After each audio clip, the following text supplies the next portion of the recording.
Well, good afternoon from Two Happy Children Farm. We finished planting our main field of corn, and we're moving on to planting sweet corn. And I'm doing some planter setup on my 4-row machine here, and changing over to sweet corn. One difference with sweet corn is we plant into fully tilled fields. So I need to check things again to see how the planter works in a fully tilled situation.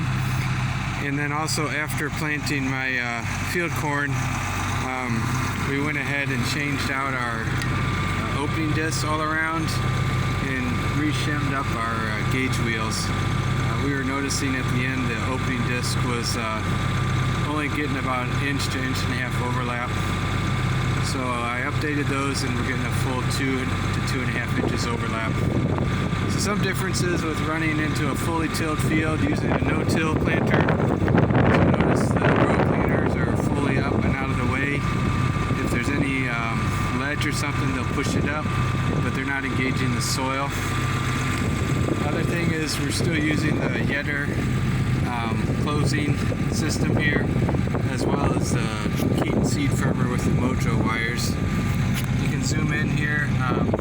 I can easily check my row depth by looking along the 4 rows and seeing how deep that seed firmer is going. In fully tilled, we've cut back on the down pressure, so right now I'm just going across the rows trying to make sure I have the same down pressure. And on the closing system, we have a Thompson closing wheels, and they're spiked, so I'm trying not to eject the seed out of the trench, which is what that Mojo wire and Keaton seed firmer do really well. They embedded the seed into the trench.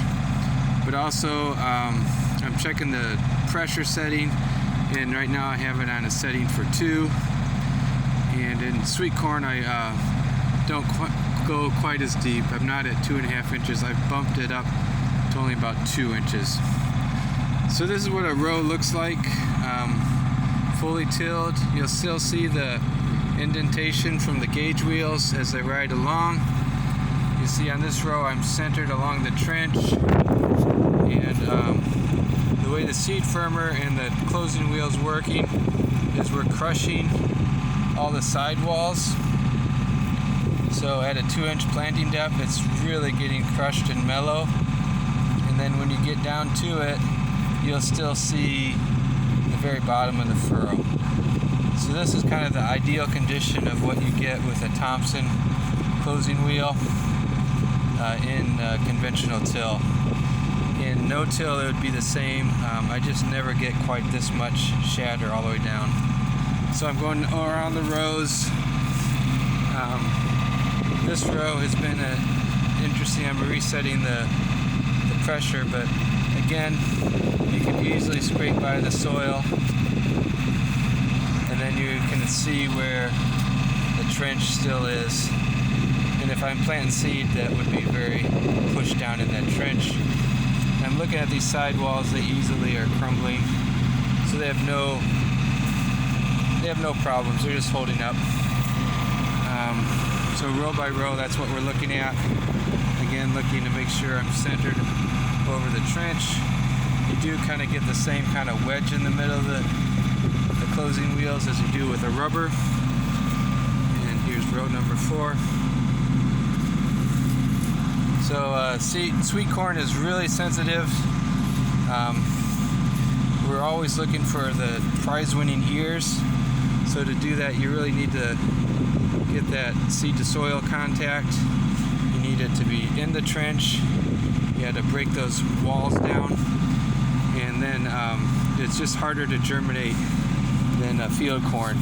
So I think field corn will be a little more forgiving. You may not need quite as much moisture to germinate, but sweet corn is a bastard.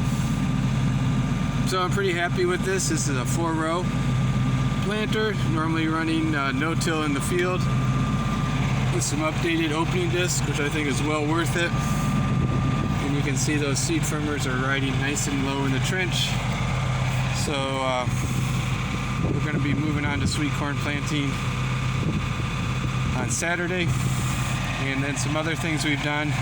out in these types of field, I went ahead and make sure the hitch was level from left to right and front to back. So thanks for watching, and hope you guys are having a good season.